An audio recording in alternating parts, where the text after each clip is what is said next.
Olá, pessoal, tudo bem? Meu nome é Daniela Ximenes, professora de língua portuguesa.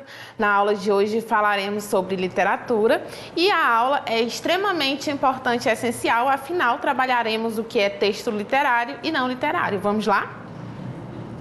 Eu trouxe para início aí de conversa, para que nós cheguemos ao nosso objetivo principal, que é diferenciar texto literário do não literário, primeiro a significação do que é texto. Então, em uma definição muito básica, resumida, sucinta e mais fácil de compreender, eu trouxe aí essa definição. O texto é um conjunto de palavras e frases encadeadas que permitem interpretação e transmitem uma mensagem.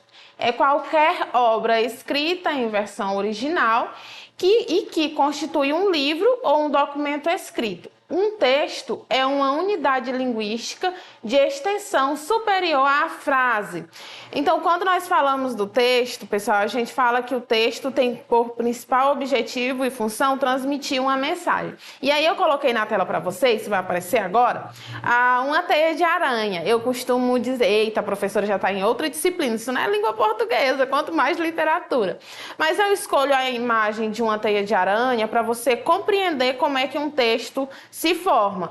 Então, o texto ele é formado por diversas palavras que juntas constituem um significado e também um objetivo, tá? Então, sempre quando a gente fala de texto, por isso que a gente estuda bastante, conexão entre frases, entre orações, a coesão, a coerência textual. Então, quando a gente estuda isso e observa a importância desses termos, é justamente para a gente ter a organização textual, a formação desse texto com o objetivo bonitinho para não ficar desconexo, tá? Então, o texto nada mais é que isso.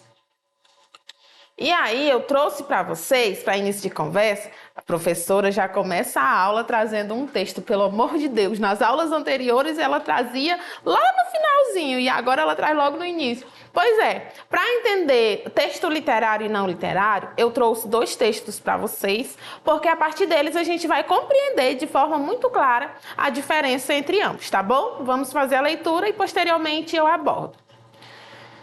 O texto 1 é intitulado Descuidar do lixo é sujeira.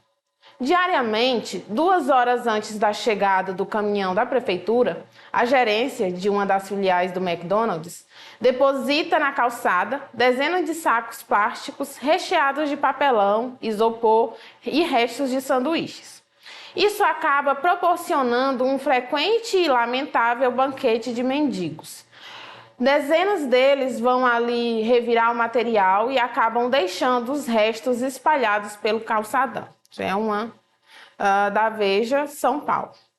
Texto 2, intitulado O Bicho, de Manuel Bandeira, que inclusive já falamos dele em aulas anteriores. Diz assim: vi ontem um bicho na imundície do pátio, catando comida entre os detritos. Quando achava alguma coisa, não examinava nem cheirava, engolia com voracidade. O bicho não era um cão, não era um gato, não era um rato. O bicho, meu Deus, era um homem. Ao concluir a leitura, o que é que a gente percebe? Que os dois textos eles tratam da mesma temática, que é acerca do lixo. Só que a abordagem dessa temática acontece de formas diferentes, tá? E a partir daí a gente vai conceituar direitinho. Primeiro, a definição do texto literário. Os textos literários e não literários, eles apresentam diversas diferenças na forma, na linguagem, na significação e principalmente na finalidade comunicativa, tá? Já quando a gente fala, resumindo aqui, apesar de que eu vou trazer várias minúcias de como você identificar que um texto é literário ou não literário, resumindo é que o texto literário, ele tem a função de entreter o leitor, de despertar algum sentimento, alguma emoção, algo que aflore ali no leitor a partir da leitura, tá? Já o texto não literário, ele já terá a função primordial e principal de informar, trazer uma informação direto ao ponto, linguagem clara, precisa e pronto, chegou lá. Principalmente a gente observa esse tipo de texto nas reportagens, nos textos aí de notícias em geral, jornalísticos, tá? Midiáticos, é comum que apareça o texto não literário. E aí eu trouxe aqui as principais características do texto literário, tá?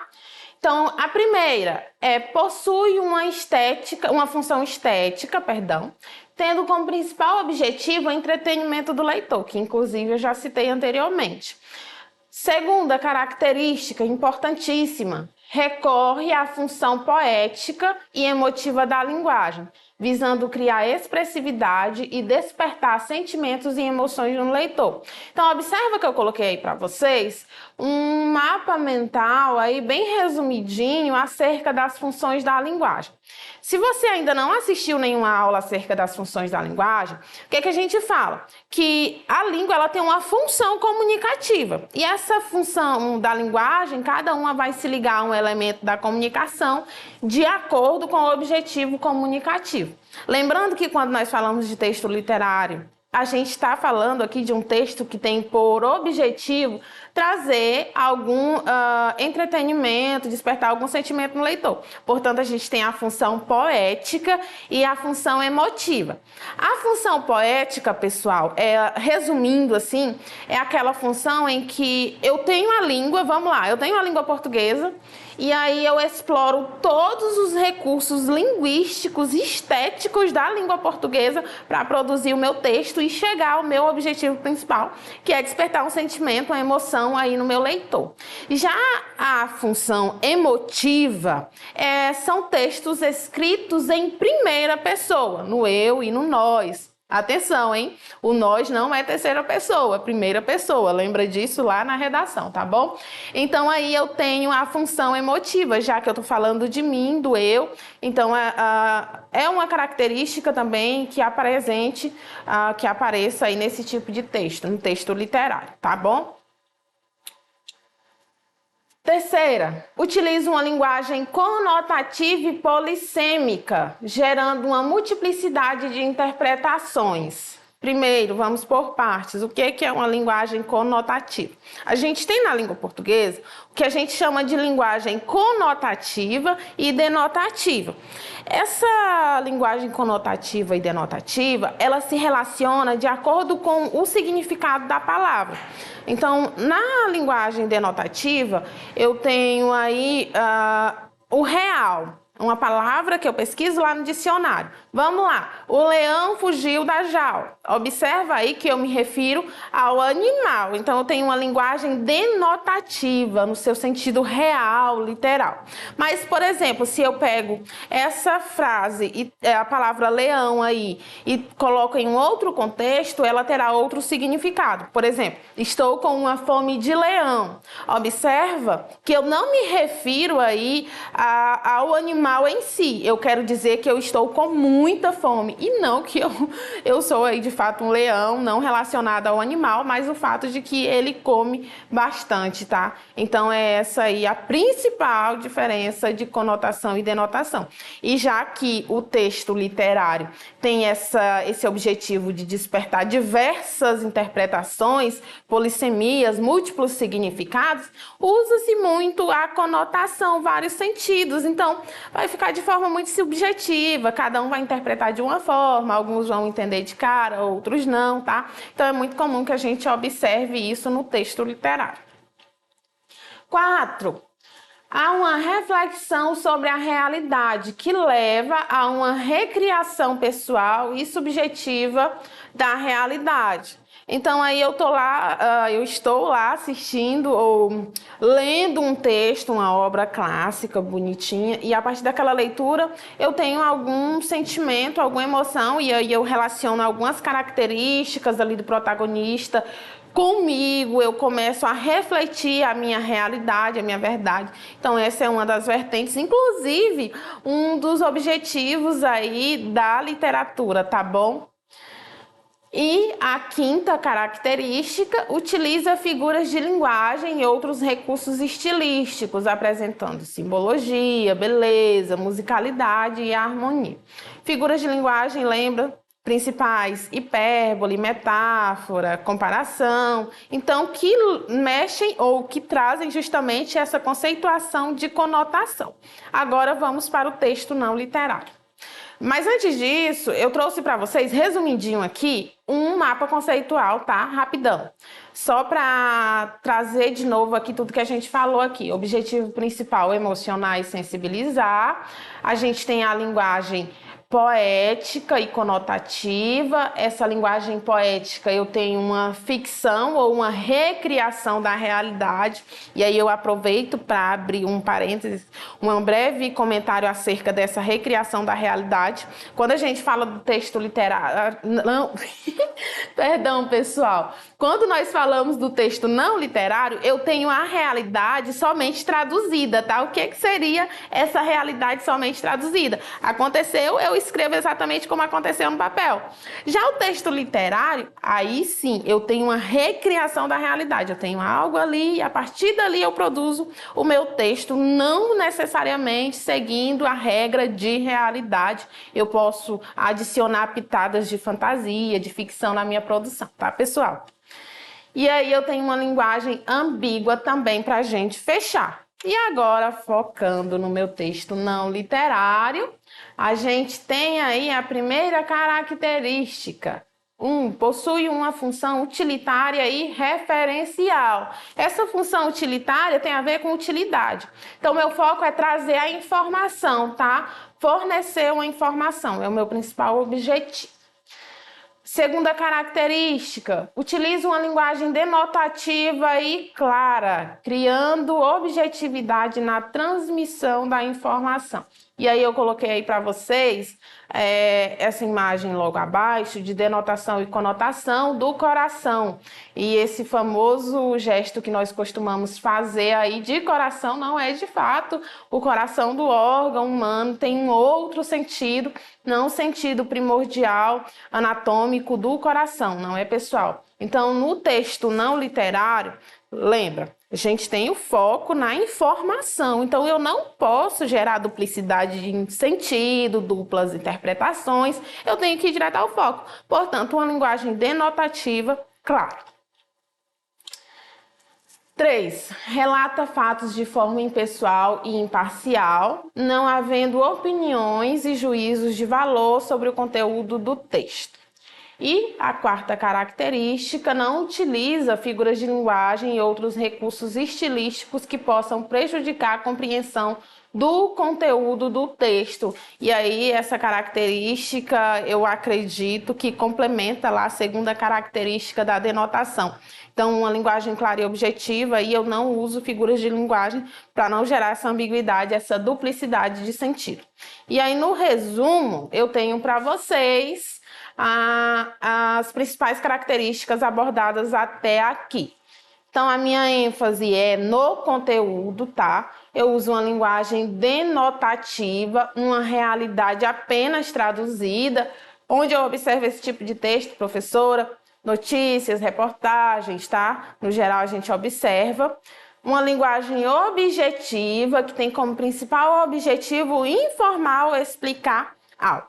Tá gostando da aula até aqui? Então fica com a gente que agora a gente vai ter um exercício acerca dessas informações, tá? Mais texto? Sim, infelizmente nós estamos falando de literatura, com certeza teremos mais texto e você tem que começar a se acostumar, tá?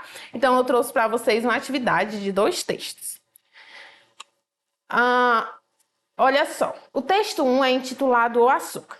Diz assim: o branco açúcar que adoçará meu café nesta manhã de Ipanema não foi produzido por mim, nem surgiu dentro do açucareiro por milagre.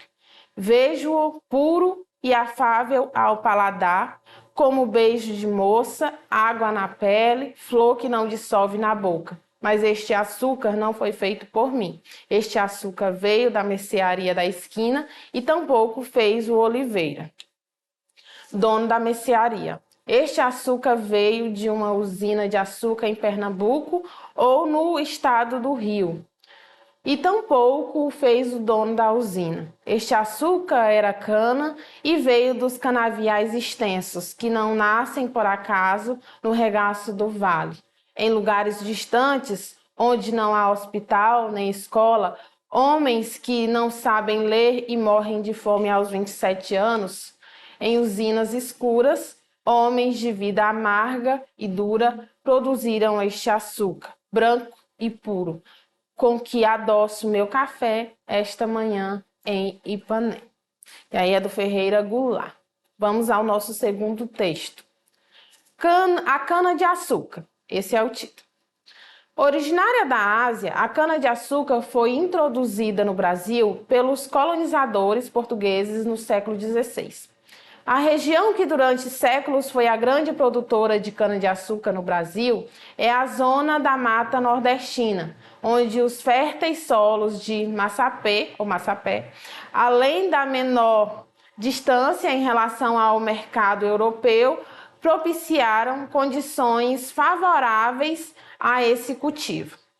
Atualmente, o maior produtor nacional de cana-de-açúcar é São Paulo, seguido de Pernambuco, Alagoas, Rio de Janeiro e Minas Gerais. Além de produzir o açúcar, que em parte é exportado e em parte abastece o mercado interno, a cana serve também para a produção de álcool, importante nos dias atuais como fonte de energia e de bebidas. A imensa expansão dos canaviais no Brasil, especialmente em São Paulo, está ligada ao uso do álcool como combustível. Isso aí é comentário sobre o texto O Açúcar e a Cana-de-Açúcar, tá? Vamos lá à nossa questão. Vamos lá! Para que um texto seja literário, o que é necessário? Basta somente a correção gramatical, isto é, a expressão verbal segundo as leis lógicas ou naturais.